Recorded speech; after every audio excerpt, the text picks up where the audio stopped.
ఒక చిన్న పట్టణంలో శివుడిని ఎంతో భక్తిగా పూజించే ఒక వ్యక్తి ఉండేవాడు. ప్రతి సోమవారం ఉపవాసం, ప్రతిరోజూ శివనామస్మరణ, ఎప్పుడూ గుడిలోనే ఉండేవాడు. కాని అతని జీవితంలో మాత్రం కష్టాలు తగ్గలేదు. ఉద్యోగం పోయింది, అప్పులు పెరిగాయి, ఇంట్లో ప్రశాంతత లేదు. ఒకరోజు తట్టుకోలేక గుడిలోకి వచ్చాడు. శివలింగం ముందు నిలబడి కళ్లల్లో నీళ్లు, మనసులో కోపం.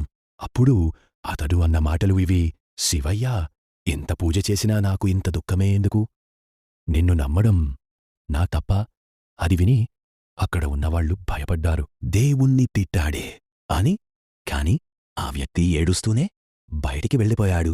ఆ రాత్రి ఆ వ్యక్తి ప్రయాణంలో ఉండగా భయంకరమైన ప్రమాదం జరిగింది. అందరూ ఇప్పుడతడు బ్రతకడు అనుకున్నారు. కాని అద్భుతంగా అతనికి ఏమీ కాలేదు. ఒక గాయమూ లేదు. ఆ రాత్రే అతనికి ఒక కల వచ్చింది.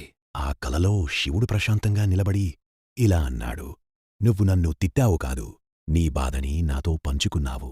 నిన్ను కాపాడింది నీ పూజ కాదు, నీ నిజమైన మనసు. ఉదయం లేచి ఆ వ్యక్తి కన్నీళ్లతో మళ్లీ శివుడి ముందు మోకాళ్లు పడ్డాడు. ఈసారి ఏ మాటలూ లేవు, కేవలం శివనామస్మరణ మాత్రమే. శివుడు మన కోపాన్ని, మన బాధని కూడా భక్తిగానే తీసుకుంటాడు. నీ మాటలు తప్పైనా నీ మనసు నిజమైతే శివయ్య వదలడు.